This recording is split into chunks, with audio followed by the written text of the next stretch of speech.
Vamos continuar indo pro estúdio? Caminho do estúdio a gente passa pela maquiagem. Vem pra cá. Ô, doutor Leandro, você tá aqui? Tudo bom, meu querido? Acabei de chegar, e aí? Maravilha. Ó, doutor Leandro vai falar hoje sobre enxaqueca. Ai, só de falar nesse assunto, hein? Tem gente que já fica com dor de cabeça. Tema essencial, tema muito importante. Muita gente que tem enxaqueca, dores de cabeça, piora nessa época do verão. Então daqui a pouquinho vou entrar aqui na Sala dos Milagres para ver se eles operam. Gente que fala, voltando à história da enxaqueca, por que será que piora no verão? É coincidência ou tem algum fator que realmente contribui para isso acontecer? Você vai explicar tudo, né? Não é coincidência não, também não é só um fator, são vários fatores no verão que levam quem tem predisposição a ter mais dor. Então daqui a pouquinho a gente vai falar bastante sobre isso, dar dicas inclusive com relação à alimentação, vai ser uma pauta bastante interessante. Eu recomendo o pessoal esperar assim, daqui a... E pode mandar pergunta também, tá? @Gazeta Mulheres, vai mandando que a gente coloca as perguntas no ar, né? Agora você falou da Salinha dos Milagres, você também é adepto da Salinha? Vamos entrar? Vem pra cá! Pensa que porque é menino, porque é homem? Vem cá, doutor Leandro, pode ir sentando, a Choco tá te esperando aqui, ó. Ai, o pessoal foi almoçar. Ó, a Choquinho, a Egli. Tá meio vazio agora aqui? Porque é hora do almoço, né? Tem os turnos. Você viu o Serginho indo embora lá também no corredor? São turnos para a hora do almoço. Mas aqui sempre tem alguém para dar aquela força, aquele tapinha, né? Como a gente diz, deixar o cabelo bonito, a maquiagem. Agora é sua vez, né? Verdade. Eu vou aproveitar que só tem eu aqui agora, vou me ajeitar. Daqui a pouquinho eu tô no estúdio com você. Beleza, a gente se espera. Pode sentar lá, Choquinho. Aquele talento no Dr. Leandro pra gente. Obrigada, meu querido. Até já. Vamos falar sobre enxaqueca agora? Doutor Leandro Teles agora está aqui ao vivo com a gente. Tudo bom? Eu fiz uma pergunta ali, ele tentou responder a pergunta meio de longe, ficou meio confuso. Vamos explicar direito a história do olho do David Bowie antes? O David Bowie, isso é uma coisa interessante. Existem duas coisas que são diferentes, Regiane. Heterocromia, quer dizer, diferença de cor entre um olho e outro. Que é mais comum até. Isso existe em ser humano, mas é extremamente raro. Mas eu conheço bastante pessoas que têm. Pode acontecer. Sabe, quem tem muito é animais. Gato tem muito, animais selvagens, felinos. Agora, no ser humano, nascer com olhos de cor diferente é extremamente raro. Outra coisa é o tamanho da pupila, que a gente chama de anisocoria. Tem a pupila maior que a outra. Isso é mais frequente. Pode ser de nascença, pode ser por trauma. No caso do David Bowie, só para voltar na imagem, na verdade, eu fico um pouco na dúvida. Eu acho que os olhos são de cor igual. Então, só que essa pupila do lado de cá é bem mais aberta, dando talvez uma falsa impressão de que ele tem uma heterocromia. Então, tem que tomar cuidado. Ele tem, sem dúvida nenhuma, uma anisocoria.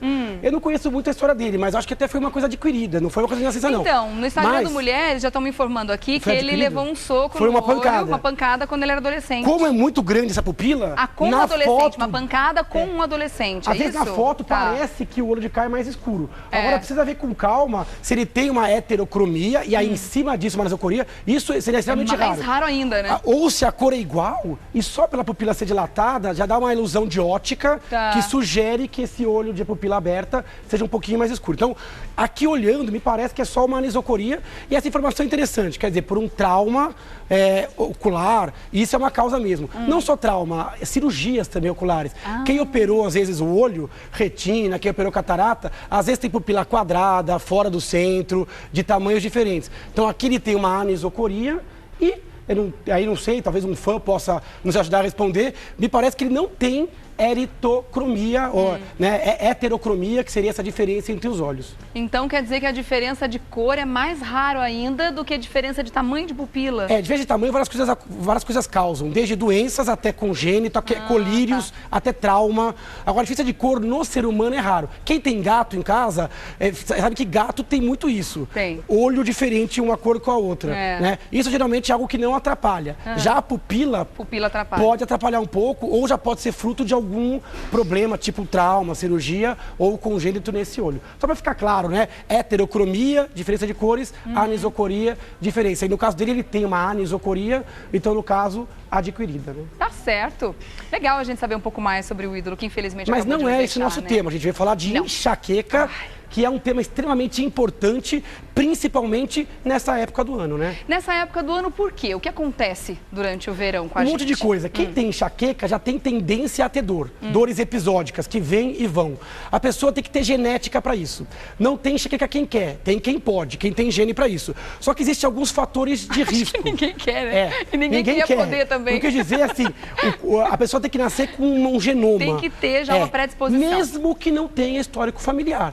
Mas tudo bem. E aí a pessoa pode ter algum gatilho. gatilho, que pode ser hormonal, ritmo de sono, alimentação, calor, estresse. Sabe que o calor por si só já aumenta o risco de enxaqueca. Por quê? Tem alguns estudos que falam que a cada 5 graus que aumenta em 7% o risco de crise. O calor desidrata, o calor muda o calibre das artérias. Então o calor já pode ser um gatilho isoladamente. Além disso, a umidade do ar altera. No verão a gente altera o ritmo de sono. A gente muda a nossa alimentação. Depois a gente até preparou uma mesinha para mostrar, longe da gente querer dar uma de nutricionista, mas para falar do aspecto neurológico da enxaqueca, de alguns alimentos que no verão a gente consome mais. E que podem ajudar a dar dor de mudança de rotina, mudança de temperatura, mudança de alimentação, tudo isso conflui para um aumento na frequência, na duração e na intensidade das dores nesta época do ano. Então vamos aproveitar que a gente já tocou nesse assunto, doutor Leandro, vamos já para a mesa para falar a respeito da alimentação. Porque no verão a gente realmente acaba saindo um pouquinho do ritmo, por estar em férias, por estar em situações diferentes muitas vezes do nosso dia a dia, acaba consumindo mais essas comidinhas fora de hora, de repente um lanchinho, salgadinhos, chocolate, como tem aqui na nossa mesa muito bem colocado. Quais são os alimentos que a gente pode dizer que são os proibidos para quem tem crises frequentes de enxaqueca? Primeira coisa, deixar claro que a enxaqueca não é qualquer dor de cabeça, é uma dor de cabeça bem peculiar. É aquela dor que teria doer mais de um lado só, que teria ser mais forte em intensidade, pode pulsar, latejar, bater como um coração. Parece que o coração está batendo na cabeça mesmo, né? Não 100% das crises, mas muitas pessoas referem isso. A gente tem também, junto com a dor, intolerância à luz, ao barulho, ao cheiro, pode ter um pouquinho de náusea, vômitos. Algumas pessoas têm um fenômeno chamado aura, que é um fenômeno neurológico que acontece antes ou durante a crise. Pontos brilhantes na visão, perda da visão de um lado, formigamento. Então a enxaqueca é um tipo peculiar, extremamente frequente. Para os pacientes de enxaqueca existem vários gatilhos e alguns são sensíveis ao alimento. Antes da gente falar do alimento, acho uma coisa importante. O que mais causa crise com relação à alimentação é ficar muito tempo sem comer. Quem tem tendência a dor de cabeça tem que se comer de forma regrada, de 3 em 3 horas, de 4 em 4 horas. Como os médicos nutricionistas indicam, exatamente. né? Então os nutricionistas, mais uma vez, dando uma recomendação para a saúde, importante, controle de peso e também para enxaqueca. Não ficar muito tempo sem comer. E aí tem alguns alimentos que algumas pessoas realmente atribuem algumas crises e alguns que podem dar uma ajudadinha, né? Lembrando que cada um é de um jeito. Sem comer, mas sem beber água também. Pode trazer a dor de cabeça, aí sem tomar água. Aqui do lado de cá a gente tem uns alimentos que fazem bem. A água, a hidratação é muito importante. No verão, às vezes a gente faz mais atividade física, então a desidratação, né? A perda líquida, a gente às vezes transpira, principalmente quem está na praia agora, quem está de férias, quem está no clube, quem está ao ar livre. Então a transpiração pode alterar o calibre dos vasos e pode gerar um gatilho. Na enxaqueca, Regiane, você tem uma alteração do calibre do vaso e inflamação. Então existe uma tendência, mas pode haver um gatilho. Então, manter bem alimentado de forma regular, manter uma boa ingesta hídrica. E aí eu coloco também sucos, de modo geral, coloco água de coco, que é um isotônico aí natural, né? Sucos também são importantes. Algumas frutas são muito boas, que também tem um potencial hídrico bom, né? Melão, melancia. Algumas pessoas são um pouco sensíveis a frutas cítricas. Não é todo mundo que tem enxaqueca, mas uma porcentagem pode ser sensível. É importante, antes de sair retirando o alimento da dieta, observar se é o seu caso. E por exclusão, né? Você tem que observar, ver se isso se repete. O dia que você teve enxaqueca, o que você comeu antes? Por isso eu acho muito importante um negócio chamado diário de dor. A pessoa que tem enxaqueca, anotar num diário o dia que teve, o horário, a intensidade, o lado. Durou. Porque às vezes a gente faz alguma associação que não é verdadeira. Tem que ver como é que estava em relação ao ciclo menstrual, antes, durante ou depois. Tem que ver se tinha tido algum estresse, se dormiu pouco ou muito. Sabe que dormir muito também dá enxaqueca. Também, dá mesmo. Qualquer mudança de rotina dá. Tem enxaqueca que acontece mais no final de semana, mais nas férias. Parece que é sacanagem, né? No momento que você quer se tranquiliza, quer aproveitar, aí a enxaqueca vem. E quando ela vem, ela pode durar de 4 até 72 horas. Nossa Imagina senhora. 3 dias de dor. Não, eu enlouqueceria, com toda certeza. Mas eu prometi pro nosso diretor que eu não ia desembestar a falar de enxaqueca, que eu ia seguir a nossa pauta dessa vez. Vamos roteirizar a nossa conversa. Vamos falar da mortadela, dos embutidos. Eu sou meio embutidos. ansioso, eu quero falar tudo assim, rapidamente. É que é muito conteúdo que a gente tava falando antes do programa, muito conteúdo. Eu vou me conter. Então vamos começar falando dos embutidos. Por que é importante a pessoa observar o que tem nos embutidos que pode aí dar o gatilho? Os embutidos dos últimos meses estão no cenário negativo aí, né? Uma série de doenças associados ao uso de carnes processadas. Para enxaqueca também não é bom. Pelo índice de gordura, e a gordura ela tem um potencial pró-inflamatório, gordura ruim, né? Gordura mais saturada. E também porque tem nitrito, nitrato, que são conservantes de carnes, também são vasoativos, alteram o calibre do vaso. Então, embutidos, e aí vai salame, copa, blanquete de peru, mortadela. Quem tem enxaqueca tem que tomar cuidado. E também acho que para a saúde, de modo geral, esse é fácil de tirar, né? Não é fácil, não faz falta nenhuma. E no verão a gente acaba abusando nos aperitivos. Outra coisa que não faz a menor falta na vida da gente é isso aqui, né? Olha que coisa, hein? Antigamente isso era mais como isopor com sabor. A gente levava para tudo que é lado, né? De lanchinho, piquenique da escola. Hoje em dia eu passo reto no mercado, nem olho pro lado. Muito conservante, muito corante, aromatizante. Muito sal também, muito às vezes sal, sódio. Alguns têm realçador de alimento. A gente até colocou aqui um exemplo, que é o famoso glutamato, né? O nome é uma marca famosa, a gente não vai falar a marca, mas o glutamato monossódico ele é muito usado como realçador de sabor. E nos temperos prontos tem temperos isso, prontos, a maioria tem. É culinária oriental, né? Tem até aquela famosa síndrome do restaurante chinês. Onde você vai no restaurante chinês, aí você sai com dor de cabeça, ou com náusea, com tontura. Então, cuidado. Eles usam culinária oriental, temperos prontos, essas coisas que vêm salgadinhos e tal, podem ter também. Com sabor. Meu pai falava muito, tá comendo isopor. Tá comendo isopor. Com cor e sabor, né?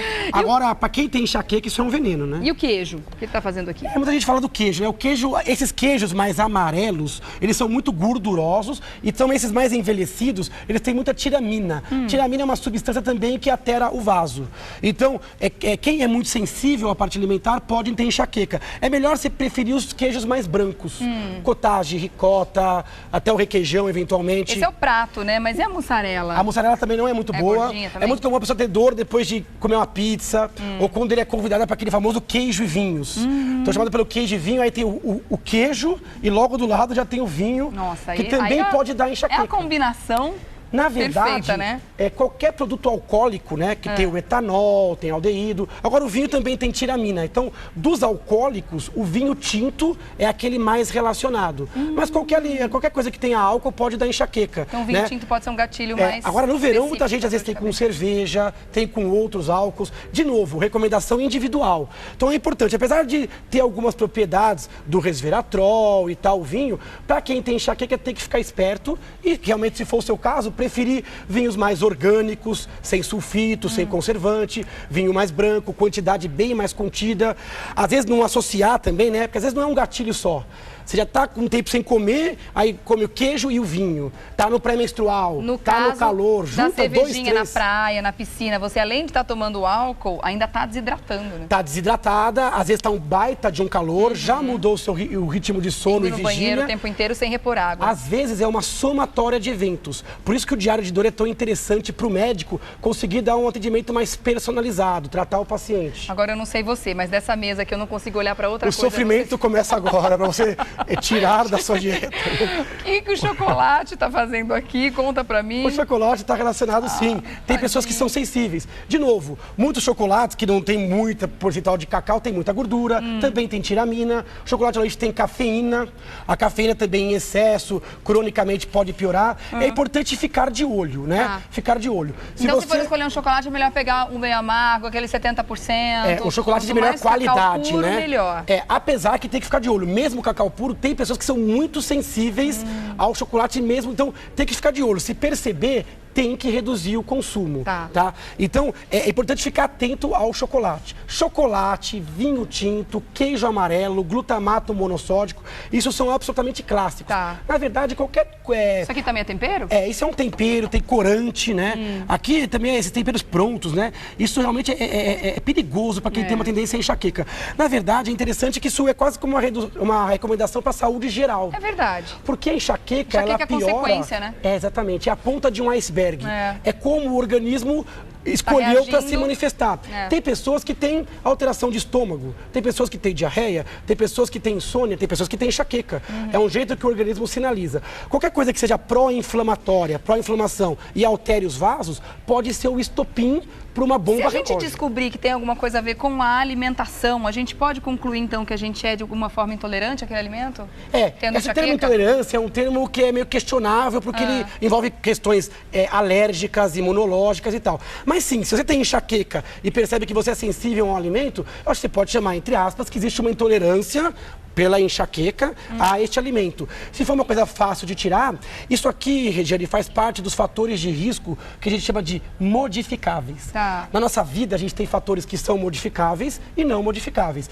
Você não consegue mudar a sua genética. Não dá para nascer de novo, mudar o código genético. Semana passada que vai, né? Agora tá quase já. A notícia da semana daqui passada. Daqui a pouco a gente vai nascer de novo. Assustada. Porque é tanta manipulação gênica que, inclusive, é muito preocupante do ponto de vista ético. Agora, conversar sobre isso aqui, aliás. Genética é fator imutável. Hormônio é difícil. Principalmente a mulher, no período reprodutivo, ela acaba oscilando. É difícil ela mexer nisso. Estresse, por mais que você consiga gerenciar, algum grau de estresse sempre tem.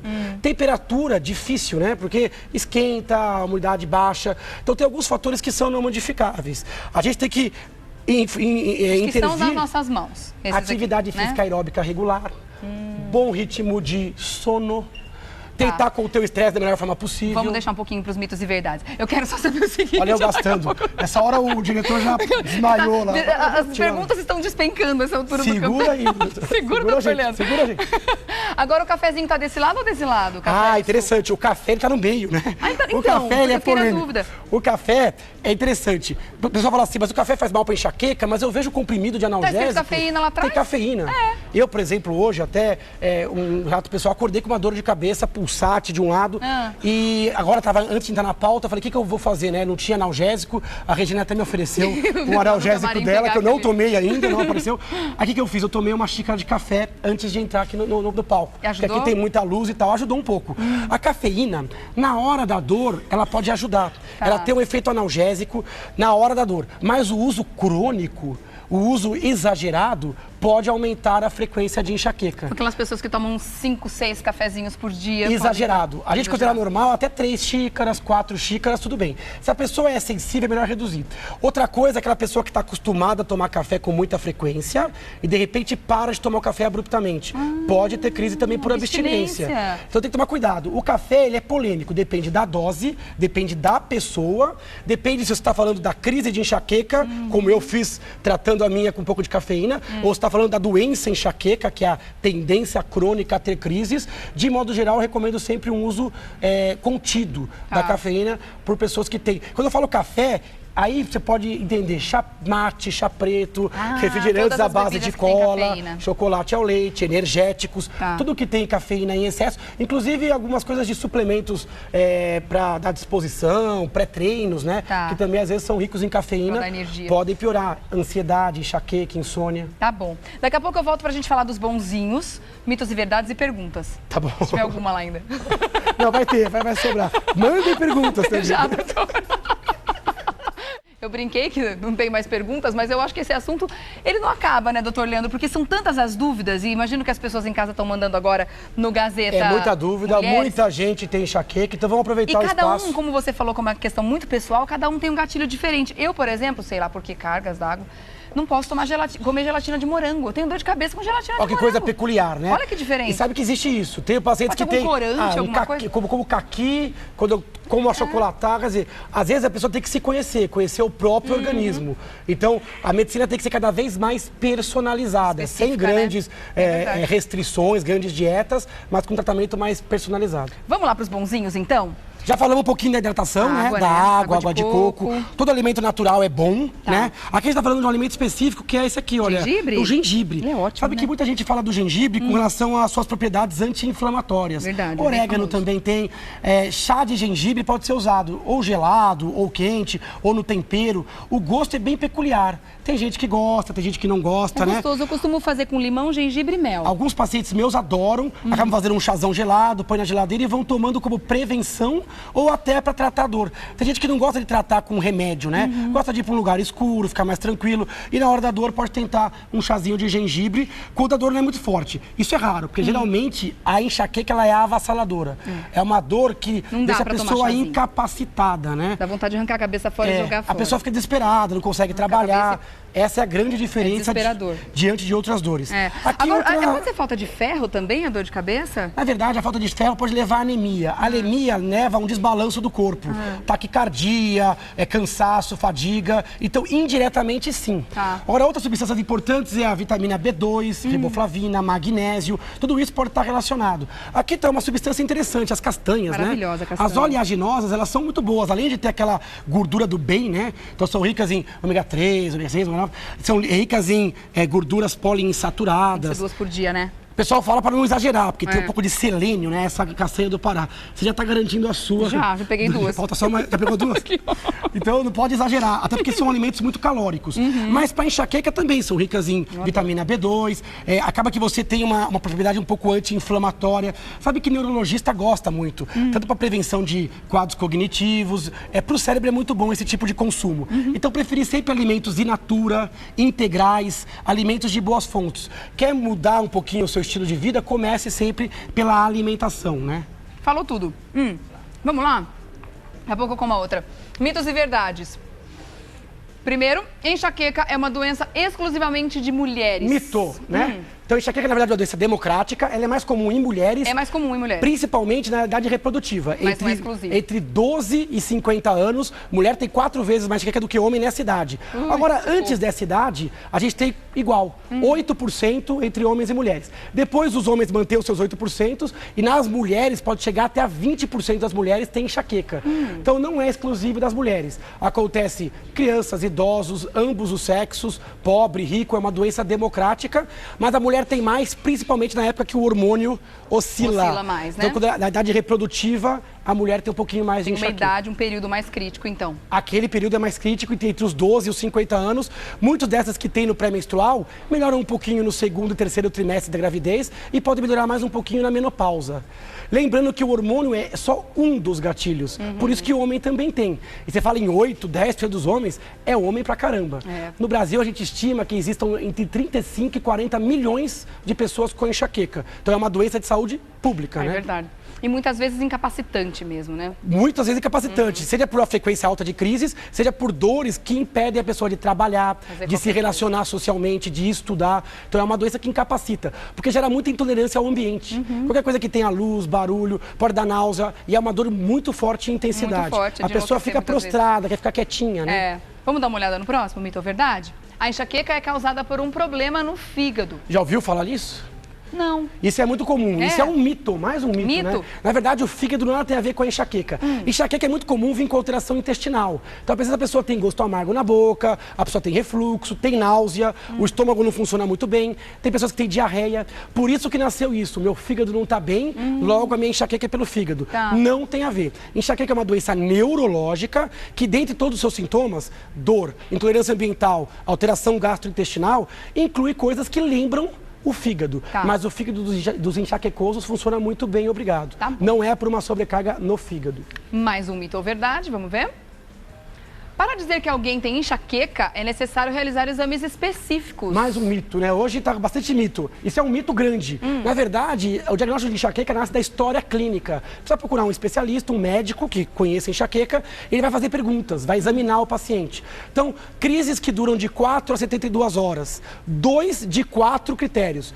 Lateralidade de um lado só, dor de forte intensidade, pulsátil e que piora com a atividade cotidiana. Se tiver 2 desses 4, sugere náuseas ou vômitos, intolerância à luz, ao cheiro e ao barulho, tem que ter pelo menos 5 crises sem aura ou 2 crises com aura. Aura é aquele fenômeno neurológico. Antes da crise, eu tenho pontos brilhantes, ou perco a visão, ou tenho formigamento, ou tenho tontura. Esta aura acontece em 20% dos pacientes com enxaqueca. Dura geralmente de 5 a 60 minutos.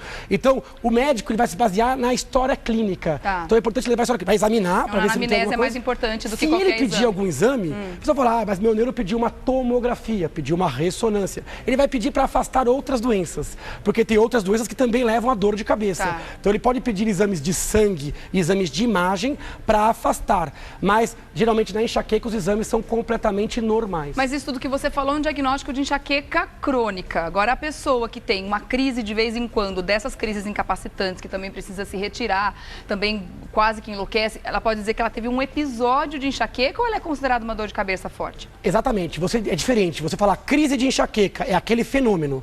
Como é que você trata isso? Lugar mais tranquilo, analgésico, anti-enxaquecoso, anti-inflamatório. Isso é diferente da doença enxaqueca, que é a tendência a ter repetições. Tem pacientes que têm enxaqueca uma vez por ano. Aí, para esses pacientes, basta você fechar o diagnóstico, afastar que não é nada mais grave e dar remédio para ele tomar quando acontecer a dor. Tá. Se a pessoa tiver dor de cabeça 2, 3, 4 vezes por mês, tem gente que tem todo santo dia ou quase todo dia. Esse caso, não adianta você correr atrás com analgésico. Faz até mais mal do que bem. Você tem que fazer prevenção. São remédios de outra natureza. O que acontece muitas vezes da pessoa ficar tomando esse analgésico e o organismo, eu não sei se é esse o termo, você me corrija por favor, meio que se acostuma com aquela dose e precisa tomar cada vez mais. Daqui a um tempo, um remédio só não resolve, tem que tomar logo Não dois. só ela perde o poder do analgésico, como o analgésico piora a frequência de crises. Isso é interessante. Quando você está usando acima de 2, 3 comprimidos por semana, você está fazendo mais mal do que bem já. Porque a crise, quem tem enxaqueca, pode piorar em frequência. Sabe o que parece, Regiane? Aquele descongestionante nasal. Ah, tá. Você pinga, ele abre. Mas o nariz resolveu. fecha. Você pinga, ele abre. Aí a pessoa acaba ficando viciada ou dependente, entre aspas. Vive no bolso, O né? mesmo remédio que tira a dor, recupera a dor. O mesmo remédio que abre o nariz, fecha. Entendi. Por isso é diferente tratar crise de enxaqueca, que é um episódio de dor, da doença enxaqueca, Tratar que a causa, exige o né? tratamento movido para a causa, para os gatilhos individualizados. E aquelas pessoas que estão sempre com uma pontinha de dor de cabeça. A dor de cabeça não vai, mas também não vai embora. Não chega naquela situação insuportável e está sempre lembrando que tem cabeça com uma dorzinha. O que pode ser isso? Um estresse excessivo, de repente? Tem que pensar como é que está o estilo de vida dela? Sem dúvida nenhuma. Ritmo de sono, grau de estresse, ansiedade, depressão, abuso de analgésico. Essa pessoa já passou da hora de procurar um neurologista para entender o que gerou essa dor. Às vezes foi uma enxaqueca, às vezes é tensão muscular, às vezes é um outro problema, ATM, sinusopatia. Tem que procurar um médico para aliviar. Ter dor todo dia, se acostumar com a dor, viver às custas de analgésico, isso é um erro. Isso não está correto. Tá. É preciso fazer uma mudança de tratamento para dor aguda, para tratamento de dor crônica e, sem dúvida, nesse tratamento vai envolver mudanças de hábitos. Tá. Né? E precisa encarar essas mudanças e fazer tudo direitinho. Tem que encarar, e não é fácil mudar hábito, Não, né? não. Ao longo do tempo e, lógico, do lado de um médico especialista nessa parte da medicina. Tá certo. Agora, doutor Leandro, você acha que tem perguntas para você? Imagina que esse assunto que envolve Tomara tanta que gente. tenha, porque tem já que- muitas perguntas, mas muitas, porque você imagina a proporção, o número que você expôs pra gente hoje de pessoas que sofrem com dor de cabeça. Então você imagina como é que tá o nosso Instagram hoje, bombando de Tomara que sim, tomara que venha bastante pergunta para Daqui a gente pouquinho eu responder. volto, tá bom? Tá. Até já. Infelizmente a gente não consegue responder a todas as perguntas, mas a nossa produção seleciona algumas lá que responde, de repente, a maioria das dúvidas das pessoas que estão em casa, tá bom? Vamos lá para as perguntas, então, das pessoas em casa? Veja aí. Primeira na tela. Leila Santos, obrigada por interagir aqui com a gente. Tenho enxaqueca e gostaria de saber se posso tomar anticoncepcional ou se o medicamento pode agravar a doença. A pergunta é excelente da Leila, esse é um tema extremamente complexo, é caso a caso que a gente avalia. De modo geral, enxaqueca sem aura, aquela que não tem o fenômeno neurológico, até poderia usar junto com o anticoncepcional. E aí tem que avaliar bem o paciente. Algumas pessoas melhoram com o anticoncepcional, porque ele regula o ciclo, diminui às vezes o andar da queda do estrógeno. Algumas pessoas pioram, e aí você tem que trocar ou suspender o anticoncepcional, e algumas ficam inalteradas. Quase sempre a introdução do anticoncepcional é a fase mais crítica, onde a pessoa pode descompensar. Então o anticoncepcional tem que ser visto caso a caso, porque o problema é a queda do estrógeno. E isso cai com ou sem anticoncepcional. Sim. A maioria dos anticoncepcionais são de pausa, toma 21 dias para 7, então também tem uma queda ali. Mas tem vários tipos de anticoncepcional. Tem só com progesterona, tem combinado, Dosagem diferente. dosagem, alta dose, baixa dose. Então é importante conversar com o ginecologista e com o neurologista Expor esse problema, para ser né? caso a caso. Agora, Quem tem enxaqueca com aura, que tem aquele fenômeno neurológico que antecede a dor ou que é junto com a dor, a gente fica um pouquinho mais preocupado com o anticoncepcional, porque aumenta um tiquinho o risco de fenômenos trombóticos. Principalmente se a mulher estiver acima de 35 anos, se a mulher fumar ou se já tiver históricos de trombose, é importante, antes de usar o anticoncepcional, conversar direitinho com o seu médico. Então, não é esse vilão todo que tem que parar em todos os casos, mas também não pode ser usado de forma indiscriminada. Mas pode ser um agravante, por isso tem que avaliar caso a caso. E às vezes colocar o ginecologista em comunicação com o neurologista para definir no seu caso, de acordo com o seu tipo de enxaqueca e os seus gatilhos, se esta é a melhor conduta. Tá certo. Vamos lá, mais uma? Rosa Moreira, a enxaqueca pode aparecer na velhice? Nunca tive nenhuma dor de cabeça, mas após os 60 anos tenho tido crises constantes. Isso é normal? Interessante que você comentou que é justamente o contrário, quando tem a ver com a questão hormonal, né? Geralmente as mulheres, quando têm o gatilho hormonal, melhoram após 50 anos, após a menopausa. Então, mas existe dor de cabeça na terceira idade? Existe. Ela colocou velhice, eu nem gosto muito desse termo. Aliás, ela é super nova, né? 60 anos hoje em dia tem muita lenha pra queimar, tá na juventude, né? Da terceira idade. Então, hoje em dia, tem tantos pacientes com 80, 90 que estão super bem, super funcionais. Então, assim, o que acontece? Nessa idade, pode começar uma enxaqueca? Pode. É comum? Não. O mais frequente é começar em torno dos 15, 20, 30 anos. Pode começar até na criança, é raro, e pode começar depois dos 50. Quando começa uma enxaqueca após os 50 anos, a gente fica mais preocupado. Então a gente tem que fazer uma investigação melhor. Por quê? Porque tem doenças que incidem mais em pessoas mais idosas. E por não ser uma característica comum. Então, se ela está com dor e começou após 50 anos, é importante buscar um neurologista para afastar doenças peculiares a essa faixa etária. Afastando isso, pode diagnosticar enxaqueca e tratá-la como em qualquer idade. De repente pode ser alguma questão alimentar também, né? Pode ser só uma questão alimentar, de ritmo de vida, alguma outra doença mascarando, mas pode ser alguma coisa relacionalmente genética que só se expressou acima dos 60 anos. Então, é caso a caso, né? Mais uma pergunta para você. Obrigada, Rosa, pela sua pergunta também. Tenho enxaqueca desde os 6 anos. Quando descobri a toxoplasmose? O mais terrível é a aura, braços, mãos, línguas e vistas dormentes. No serviço nem consigo me comunicar para dizer o que está acontecendo. Será que é possível pular o estágio da aura? Interessante, né? Obrigada, Vivian. Vivian, obrigado pelo relato, né? Ela descreve uma enxaqueca com aura, que é quase uma doença peculiar, diferente. A aura é um fenômeno neurológico que assusta muita gente, porque parece um AVC. A pessoa está parada, de repente ela para de enxergar um lado, ou enxerga pontos. Pode ficar esbranquiçado, pode ficar negro, pode surgir pontos brilhantes, que a gente chama de fosfenas, pode aparecer um raio, que a gente chama de espectro de fortificação. Aquelas bruxinhas voando. Pode lembrar uma alucinação com manchas. Agora, pode até ser, como ela falou, um formigamento. Tem pessoas que ficam até paralisadas de um lado, pode bloquear a fala. A aura é um fenômeno neurológico bem específico, onde acontece uma depressão alastrante. Parte do córtex cerebral, parte do cérebro desliga. Isso dura de 5 a 60 minutos. Imagina ficar 5 minutos, ainda mais quando é o seu primeiro episódio. Quase sempre o paciente procura o hospital desesperado e geralmente é jovem, a crise passa e a pessoa, ufa, ainda bem que isso era uma aura de enxaqueca. Isso é terrível para quem passa. Aquele 1, 2 minutos pode durar uma eternidade. Não é fácil. 60 minutos, meu Deus. Em casos de aura, é muito comum a gente investir mais na prevenção, na profilaxia. Porque é difícil você correr, pegar um remédio, tomar na aura a tempo de desfazê-la. Porque ela dura 10 minutos, 15 minutos, até o remédio ser absorvido e tal. Alguns remédios que são vasoconstritores muito potentes, a gente nem gosta de dar muito na aura. Então é importante, se você tem enxaqueca com aura, se existe um fenômeno neurológico, é fundamental buscar um neurologista. Porque a condução é diferente. Essa é que a gente chama de enxaqueca clássica. 20% das pessoas com enxaqueca tem aura. E 80% tem enxaqueca comum, que é a sem aura. Né? E tem pessoas que têm aura e não tem dor de cabeça. É a famosa aura sem dor. Então, às vezes a pessoa tem um quadro neurológico que volta e não tem dor. Então, diagnóstico ainda mais difícil. Para ver qual que é o seu caso e para ver, de repente, se é alguma coisa simples do seu dia a dia, né? Que a gente pode, de repente, ter uma coisa simples para tirar do dia a dia, como, por exemplo, alguma questão alimentar, que resolve toda essa questão, né, doutor? Por exemplo. Então é importante você procurar ajuda para personalizar o tratamento. Certo. Muito obrigada mais uma vez. Ela acabou? Que acabou. Mas agora durou bastante, foi bom. Aqui falaram aqui para mim, o João já avisou que hoje é dia do muito obrigado, então obrigada pelos seus esclarecimentos. Eu que agradeço. Começar o Realmente ano foi muito importante a gente conversar sobre esse assunto, né? Vamos deixar a dor de cabeça bem longe da gente, porque tá aí uma coisa ruim demais. leandroteles.com.br é o contato, tá? Através do site leandroteles.com.br, também nas redes redes sociais para Esse é o site, tem bastante texto para quem gosta de dor de cabeça, enxaqueca, que gosta de aprender, porque gostar ninguém gosta. Dor de cabeça não vai rolar. Nas redes sociais tem o Facebook, Neurologista Leandro Teles. Então, o Neurologista Leandro Teles é uma fanpage. E no Instagram, Neuro Leandro Teles. Tá bom. Coloquei aquela foto nossa já com a mão. Ah, eu também postei. Você tá postou? lá no Insta. Legal. Curtam lá, @Regiane Tapias. Meu querido. Bom programa. Obrigada, um ótimo ano pra você, viu? você também, pra Obrigada, até.